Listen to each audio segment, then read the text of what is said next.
Imagine this: the most powerful countries in the world, the most advanced weapons, drones, satellites, and still, they struggle to defeat one country. Why? Today we are going to find the answer, step by step. First, let me ask you a simple question.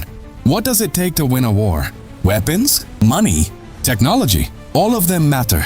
But there is one thing people often forget: geography. Iran is not a small country. It is about 1.6 million square kilometers. That means you are not just fighting a country.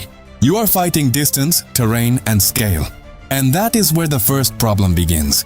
Now imagine entering the country.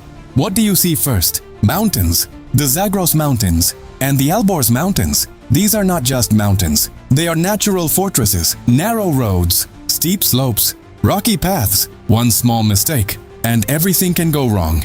Now think about this. You are at the bottom. Your enemy is at the top. Who has the advantage? Now let's say you avoid the mountains. You move into the desert. Welcome to the Dasht-e, one of the hottest places on Earth. Surface temperatures have reached over 70 degrees Celsius. In this heat, your body gets exhausted quickly.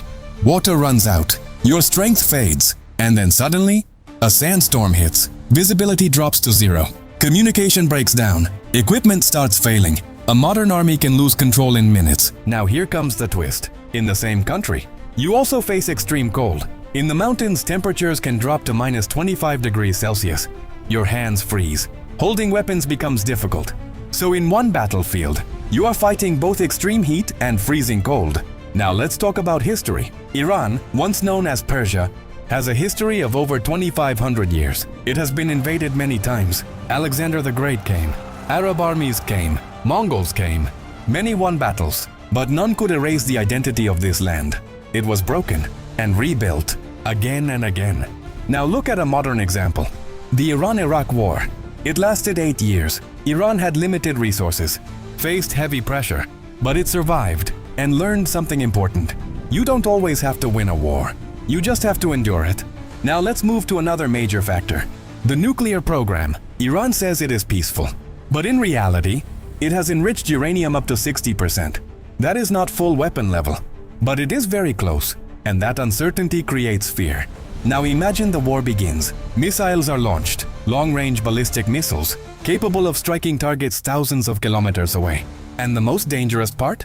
You don't know when or where they will come from. Then comes the modern battlefield. Drones, cheap, but deadly. Not just one, hundreds at once. This is called swarm warfare.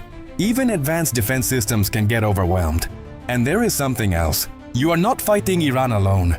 There are allied groups, Hezbollah, the Houthis, and others. The conflict spreads across multiple regions. Now let's talk about one of the most critical locations in the world, the Strait of Hormuz. Around 20% of the world's oil passes through this narrow route. If something happens here, the entire global economy feels it.